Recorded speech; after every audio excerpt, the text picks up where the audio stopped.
दिया गया है वो अंबेडकर जी का दर्शन है, जो कि सभी संविधानों से लेकर के जो हमारे देश में लागू हो सकती थी सांस्कृतिक सामाजिक स्थिति के अनुसार, उसको लेकर हमें दिया है। आदरणीय साथियों, भीमराव अंबेडकर जी किसी एक समाज के नहीं हैं। भीमराव अंबेडकर जी किसी एक बिरादरी के नहीं हैं। वो पूरे भारत के बाप हैं। वो पूरे भारत के लिए कार्य करके गए हैं। मैं सुन रहा था अभी कुछ लोगों का नाम लेकर के भाई ने कहा कि वो गाली देते हैं, मानते नहीं हैं। मन्ने का सर प्लीज मैं नाम तो ले सकता हूं। वो तो सबको पता है यार, इन्हें भी पता है तो लेकिन उसका एक इलाज है। उनके आप उन्हें कार्य बताओ, पहले आप ज्ञान अर्जन करो तब उन्हें समझाओ, समझ जाएंगे।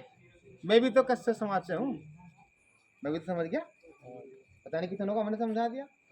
कितने हमारे पाल साथी हैं, पाल गडरिया समाज साथी हैं, कितने राजपति प्रजापति कुमार साथी हैं जो मिशन में चल रहे हैं, वो भी समझ चुके हैं धीरे धीरे। उनका आप बताएं कि 8 घंटे की ड्यूटी जो पहले 12 से 14 घंटे की थी, और कुछ लोग तो 12 से 14 घंटे करने जा रहे थे, लेकिन अंबेडकर साहब ने 8 घंटे की ड्यूटी करी। क्या केवल चमार इसका फायदा ले रहा भाई? ये बात बताओ ना उन्हें। आप लड़ते क्यों हो उनसे? आपकी बात ठीक है, आपकी नाराजगी ठीक है। आप ये बताओ, जितनी भी महिलाएं नौकरी प्राइवेट सरकारी करती हैं, उनको बच्चा पैदा होने से 6 महीने पहले और जब तक बच्चा 18 साल का होता है तब तक 6 महीने की छुट्टी लगातार मिलती है और तनख्वाह भी लगातार मिलती है। क्या केवल चमारी फायदा ले रही? क्या नौकरी केवल चमार कर रही? बताओ आप मुझे। सभी महिलाएं कर रही नहीं कर रही? तो किसके लिए काम किया? पूरे भारत के लिए क्या नहीं किया? आप ये बात बताओ ना। नंबर 3, जितने भी आज खाद सोसाइटीज हैं, जितने भी हमारा जो खाद के चुनाव होता है, खाद मिलता है सोसाइटी पर, वो बाबा साहब की देन है किसानों के लिए। ये बताओ उन्हें आप। क्या चमार केवल खाद ले रहा है? आज सब लोग ले रहे हैं। बताओ उन्हें आप।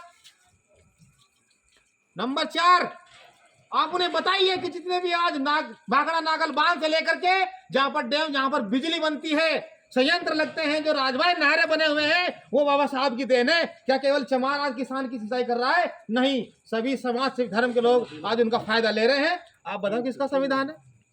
बताओ किसके लिए कार्य कर गए हैं? नंबर 5, सबसे बड़ा कार्य, चुनाव लड़ने का अधिकार दिया गया, चाहे वो गरीब आदमी हो चाहे वो अमीर आदमी हो। उस समय के कुछ लोग कह रहे थे कि जिनके पास संपत्ति है कि उनको वोट डालने का अधिकार दिया जाए। बाबा साहब उनके साथ तर्क किया, वितर्क किया। बाबा साहब ने कहा कि नहीं, प्रत्येक भारतीय है और अंततः हम भारतीय हैं, और सभी भारतीय लोगों को, अमीर हो या गरीब हो, किसी के पास कुछ संपत्ति हो या ना हो, किसी के पास मोटरसाइकिल हो या ना हो, जमीन हो ना हो, हम वोट डालने का अधिकार सबको देंगे। ये बाबा साहब ने केवल चमारों को दिया भाई, सबको दिया नहीं दिया? आप ये बातें बताओ ना।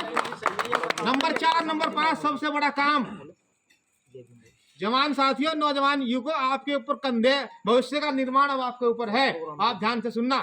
कहीं अगर ऐसी बात निकल कर आती है तो ये बात बता देना आप। जो भारत का सबसे बड़ा बैंक है उसको बोलते हैं रिजर्व बैंक ऑफ इंडिया। कोई जानते होंगे, जो यहाँ 2-4 जानते होंगे। जिसको पैसे को भी लिखा है reserve bank of India, Bharat का सबसे बड़ा बैंक, उसको बोलते हैं बैंकों का बैंक। क्या बोलते हैं? बैंकों का bank, bank of banks. Hilton young commission लेकर आए थे और उसमें भारत के और अंग्रेज जो सबसे बड़े अर्थशास्त्री थे उनको बुलाया गया था।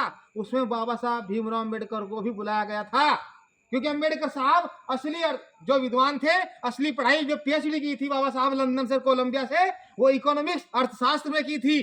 कानून की पढ़ाई उन्होंने साइड में की थी शाम के समय में। समझे आप? एक सराय में जाकर के वो पढ़ते थे कानून की पढ़ाई, वरना असली विद्यार्थी इकोनॉमिक्स के थे, अर्थशास्त्र के थे। क्या समझे आप?